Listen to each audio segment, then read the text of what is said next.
PTC news देख रहे सभी दर्शकों का स्वागत है। मैं सुमन कश्यप आपके साथ हाजिर आपके सामने हरियाणा की तमाम बड़ी खबरों को लेकर बुलेटिन की शुरुआत करेंगे, लेकिन पहले नजर डालते हैं हेडलाइंस पर। सीएम नैब सिंह सैनी गणतंत्र दिवस पर रेवाड़ी में करेंगे ध्वजारोहण। राज्यपाल बंडारू दत्तात्रेय फरीदाबाद में तिरंगा फहराएंगे। गणतंत्र दिवस पर एट होम कार्यक्रम इस बार फरीदाबाद में आयोजित किया जाएगा। खेल मंत्री गौरव गौतम ने पीटीसी न्यूज के साथ खास बातचीत की। कहा, युवाओं को बिना पर्ची बिना खर्चे की नौकरी देने का काम किया है। सरकार ने जैसे 100 दिन काम किया है उसी तर्ज पर आगे भी करते रहेंगे। सीएम नैब सिंह सैनी की अध्यक्षता में हरियाणा कैबिनेट की बैठक में लिए जा सकते हैं कई अहम फैसले। हरियाणा विधानसभा के बजट सत्र की तारीख हो सकती है फाइनल। मंत्री अनिल विज जयपुर से आते समय नांगल चौधरी टोल पर रुके। लोगों ने की जिला में चल रहे ओवरलोड वाहनों की शिकायत। मंत्री ने फोन पर आरटीए की लगाई क्लास। किसान आंदोलन के बीच खापों ने की एंट्री। 14 फरवरी के बाद होगा बड़ा आंदोलन। फोगाट खाप की कार्यकारिणी की हुई मीटिंग में लिया गया फैसला।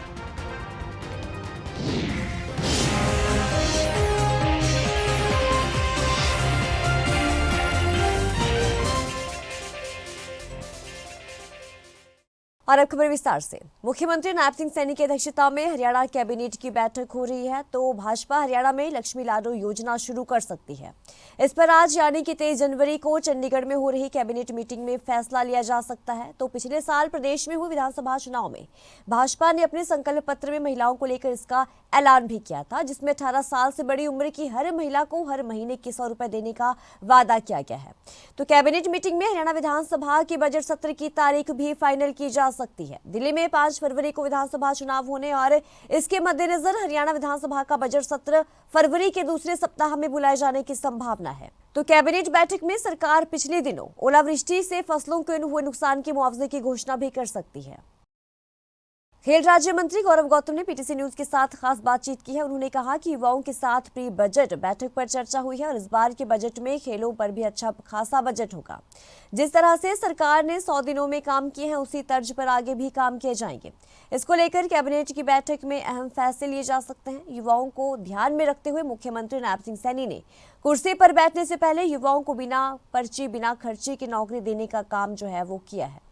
नहीं, हमारी सरकार ने पहले भी युवाओं के लिए हित में फैसले लिए हैं और आने वाले बजट में भी जिस प्रकार से जो युवाओं के सुझाव अलग अलग जगह पर बैठकर युवाओं के साथ चर्चा हुई है उस पर उनके हित में इस बजट में डाला जाएगा और एक कैबिनेट की बैठक अहम होगी और सरकार हरियाणा प्रदेश के लिए, हरियाणा प्रदेश की जनता जनार्दन के लिए विकास की ओर अग्रसर है और मुझे लगता है और तेजी से इस विकास को आगे बढ़ाएंगे।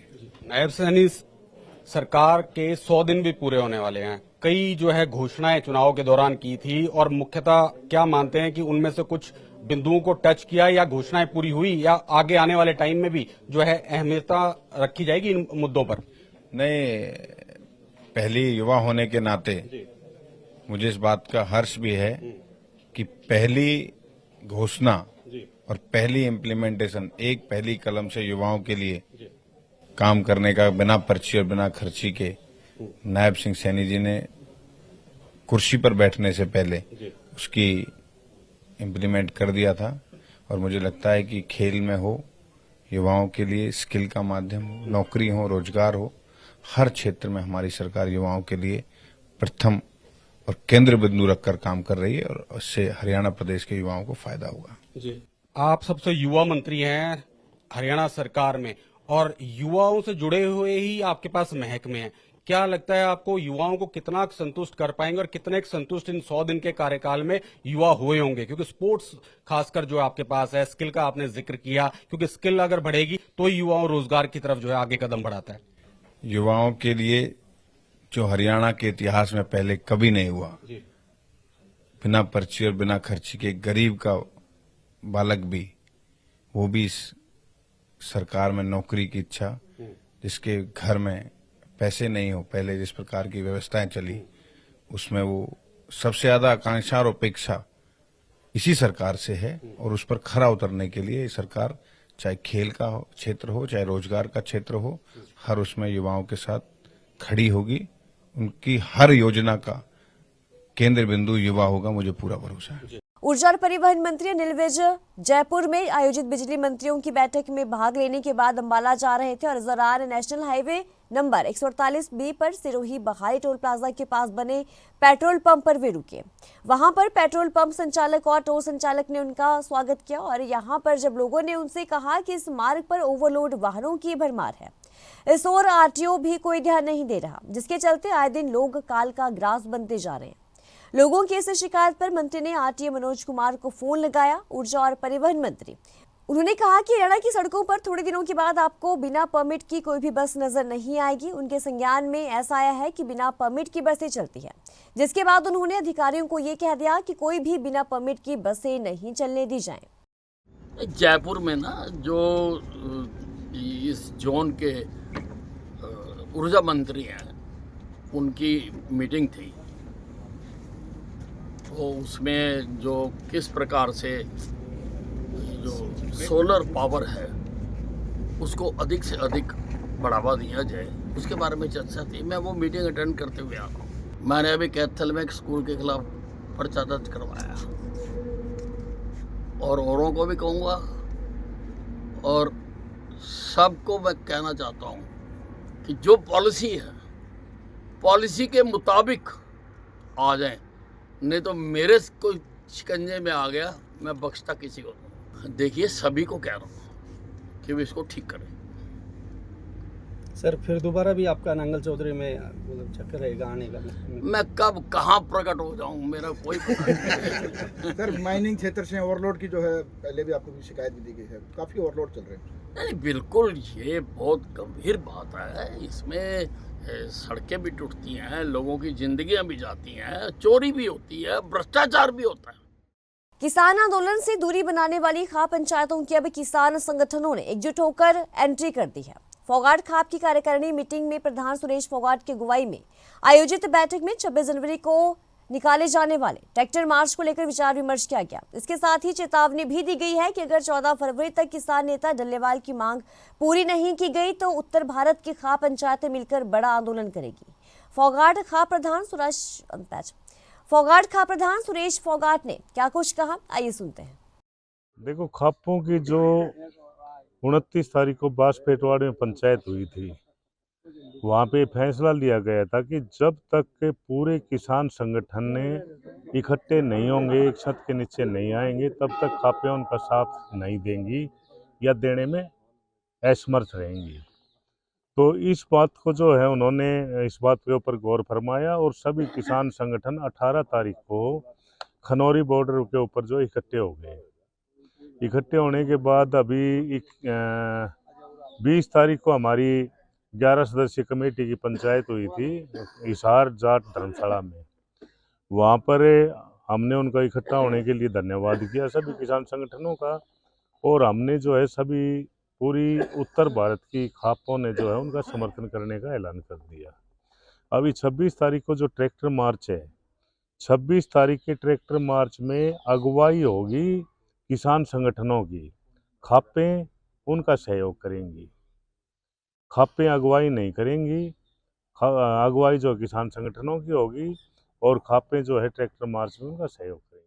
बादली ढांसा बॉर्डर के बीच हुए सड़क हादसे में भारतीय सेना के एक जवान की मौत हो गई। हादसे में मौत का ग्रास बना सैनिक विनोद अपने घर बीते दिनों विभाग से छुट्टी लेकर आया था और गुरुवार को ही वो छुट्टी काटकर अपनी ड्यूटी पर जाने वाला था कि यहां हादसे में उसकी जान चली गई। मृतक सेना के जवान की पहचान 30 वर्षीय विनोद पुत्र धर्मवीर निवासी बादली जिला झज्जर के तौर पर हुई है। पता चला है कि हादसे से पहले विनोद अपनी गाड़ी में सीएनजी भरवाने के लिए घर से निकला था कि बीच रास्ते में उसके साथ ही घटना घटित हो गई। ये आरएसए का मामला है कि बादली से ढांसा बॉर्डर की तरफ जा रहा था। इसका मृतक का नाम है विनोद कुमार पुत्र धर्मवीर, गांव बादली का रहने वाला था। इसकी उम्र 30 साल थी और ये इंडियन आर्मी में कार्यरत था। तो कैसे हुआ ये कैसे हुआ? एक टाटा 407 टाइप छोटी गाड़ी खड़ी थी रोड पे, वो पहले खराब हो रखी थी, वो रोड पे खड़ी थी। तो फिर उसके बाद ये जैसे जा रहा था, वो आधी रोड पे थी, आधी थोड़ी साइड में थी, तो उसके साथ पीछे से इसकी टक्कर हो गई, इसकी गाड़ी की। इसके बयान पर कार्रवाई कर रहे हैं। तो इसके चाचा सतबीर के बयान पे कार्रवाई कर रहे हैं। और क्या नाम करा? मामला दर्ज किया हाँ, FIR दर्ज कर दी है इसके खिलाफ, ट्रक चालक के खिलाफ। पोस्टमार्टम करा यानी पोस्टमार्टम के लिए अभी डॉक्टर साहब को हैंड ओवर कर दिया है। तो ट्रक को काबू में ले लिया है। हाँ, वही है, ट्रक मौके पे ही था। चालक का पता चला है, ट्रक चालक का? हाँ, चालक का पता चल गया है, उनका पता आ गया हमारे पास, ऑनलाइन निकाल लिया वो हमने। क्या नाम है? चालक का अब पहले तो मालिक को बुलाते हैं ना, जो प्रोसीजर होता है उसके। ठीक है। भिवानी से 20 किलोमीटर दूर एक छोटे से गांव झिरवाई की महिला सरपंच कमला ने पानी को संरक्षित करके मुहिम चलाई और उसे घर घर जाकर सभी नलों को गलियों से घर में लगवाया और गली में पानी वेस्ट ना हो इसके लिए वॉल सिस्टम भी लगवाया गया। इस मुहिम में ग्रामीणों ने उनका भरपूर सहयोग किया। शुद्ध जल के लिए गांव के जल घर पर क्लोरीन युक्त सिलेंडर का भी प्रबंध किया गया ताकि गांव में साफ पानी की सप्लाई हो सके। इतना ही नहीं, पानी को लेकर अलग अलग स्लोगन्स भी दीवारों पर लिखवाए गए। हरियाणा से 6 जिलों के लोगों को दिल्ली बुलाया गया है, जिसमें भिवानी के गांव झरवाई से कमला, दादरी के गांव टोडी से देशराज और रेवाड़ी के नागल पठानी से पूनम, झज्जर के बिगड़ से रामकिशोर, इसी तरह पानीपत और गुरुग्राम से भी 26 जनवरी को निमंत्रण मिला है। मैं कमला देवी, सरपंच एंड VWSC चेयरमैन, ग्राम झिरवाई, जिला भिवानी। मैंने मेरे गांव में पानी के ऊपर बहुत अच्छा कार्य किया है। कोई भी मकान ऐसा नहीं है जहां तक पानी नहीं पहुंच रहा। हर दूसरे दिन सप्लाई पहुंच रही है। किसी भी गली में कोई भी नल खुला नहीं है। अगर है भी कोई नल गली में लगा भी हुआ है तो उसके ऊपर टैप लगी हुई है और पानी की वेस्टेज ना के बराबर है। किसी तरह की कोई बर्बादी गाँव में नहीं की जा रही है। महिलाएं भी बहुत खुश हैं। यहाँ बार बार लोगों को मोटिवेट और प्रेरित किया जाता है। पानी की जांच के लिए अस किट है, वैसे क्लोरीन वगैरह डालना या लेडीज़ों को इकट्ठा करके ये बताना कि पानी को उबाल कर भी पीना चाहिए, इस तरह से मोटिवेट और प्रेरित किया जाता है कि हाँ, और हमें शुद्ध पेयजल पीने को मिल रहा है, क्योंकि अशुद्ध पानी से बहुत बीमारियाँ होती हैं। महाकुंभ के मेले में जहां दूर दराज से लोग स्नान करने के लिए आ रहे हैं, तो वहीं कुंभ में ज्यादातर प्रसाद के लिए इस्तेमाल किए जाने वाले बर्तन जो है वो यमुनानगर के जगाधरी से आ रहे हैं। और ऐसे में जगाधरी के लोग अपने आप को धन्यवादी मान रहे हैं कि इस कुंभ के मेले में जगाधरी से बने बर्तनों में बनने वाला प्रसाद कई लोगों के मुंह को लगने वाला है। हमारे लिए बहुत सौभाग्य की बात है, जैसे कि आप सब लोग जानते हैं कि आज यहाँ पे 26 तारीख तक जो है, 26 फरवरी तक वहाँ पर महाकुंभ का आयोजन चल रहा है, जिसमें लाखों करोड़ों श्रद्धालु आ रहे हैं, अपनी आस्था से आ रहे हैं। और अभी हमें वहाँ पर जाने का नहीं कोई भी सौभाग्य प्राप्त हुआ, लेकिन वहाँ पर जो लोग आ रहे हैं उनका जो प्रसाद जो बन रहा है, जो खाना बन रहा है, वो हमें इतना सौभाग्य तो मिला कम से कम कि चलो हमारा वहाँ पे जो है मतलब कुछ योगदान हुआ है। हमारी तरफ से ना, हमारे बर्तनों की तरफ से योगदान हुआ है, ठीक है। तो उनमें वो सारा प्रसाद वगैरह बनता है, सारा खाना वगैरह बनता है, जो कि हमारे लिए बहुत बड़ी बात है। वैसे तो सर हमारा कारोबार सारा देश विदेश में, हम हर जगह माल भेजते हैं अपना, और बट ये थोड़ा सा स्पेशल है। महाकुंभ सभी के लिए स्पेशल है, जो कि 144 वर्षों के बाद आया है, और हमारे लिए बहुत सौभाग्य की बात है सर ये। कई बार नशा तस्करों को गिरफ्तार करने में पुलिस को अपनी जान जोखिम में डालनी पड़ती है। ऐसा ही मामला अंबाला से भी सामने है, जहां पर SIA संदीप शर्मा ने अपनी जान की परवाह किए बिना नशा तस्करों को गिरफ्तार किया, जिसके बाद उनकी बहादुरी के चर्चे हर जगह हो रहे हैं। दरअसल साल 2023 में संदीप शर्मा ने नशा तस्करी का एक मामला दर्ज किया, जिस मामले में आरोपी ने अन्य आरोपियों के नाम लिए और उस आरोपी पर पुलिस ने इनाम भी रखा हुआ था, जिसे गिरफ्तार करने के लिए हाल ही में संदीप शर्मा अपनी टीम के साथ उत्तर प्रदेश की तरफ रवाना हुए और नशा तस्कर को गिरफ्तार करके वापस लौट रहे थे। इसी बीच नेशनल हाईवे पर अचानक ट्रक सामने आ जाने से भीषण टक्कर हो जाती है, जिसमें सभी पुलिस वाले घायल हो जाते हैं और इसका फायदा उठाते हुए आरोपी वहां से भागने की कोशिश करता है। इसी बीच अपनी जान और अपनी चोट की परवाह किए बिना संदीप शर्मा ने गाड़ी का शीशा तोड़कर गाड़ी से बाहर निकले और उस आरोपी को काबू कर लिया। तो फिलहाल वो यूपी जा रखे थे एक नशा तस्कर को पकड़ने, जिस दौरान उनका एक्सीडेंट हो चुका। एक्सीडेंट के दौरान उनके हिप जॉइंट पर काफ़ी चोट आई। फिर भी उसके बावजूद जब वो नशा तस्कर गाड़ी से भाग रहा था, क्योंकि सारे मुलाजिम बेहोश हो चुके थे, पर मेरे पापा उनको ज़्यादा फर्क नहीं पड़ा, इसके बावजूद भी वो गाड़ी से निकले शीशा तोड़कर, क्योंकि ताकि लोग हो चुके थे एक्सीडेंट की वजह से। वो गाड़ी से निकले और उन्होंने अपनी गन ढूंढी उसको रोकने के लिए मुलाजिम को, फिर अपनी जान की परवाह ना करते हुए। तो इस बात को लेकर मैं काफ़ी गर्व महसूस करता हूँ कि मेरे पिताश्री ने इतना वो वीरता का कार्य दिखाया। डेफिनेटली मिलना चाहिए। उन्होंने पहले भी 2004 में बाढ़ग्रस्त से लोगों को बचाया था, 4 लोगों की जान बचाई थी। जिस वजह से उन्हें वीरता पुरस्कार मिला था। इस बुलेटिन में इतना ही। खबरों की ज्यादा अपडेट के लिए बने रहिए हमारे साथ।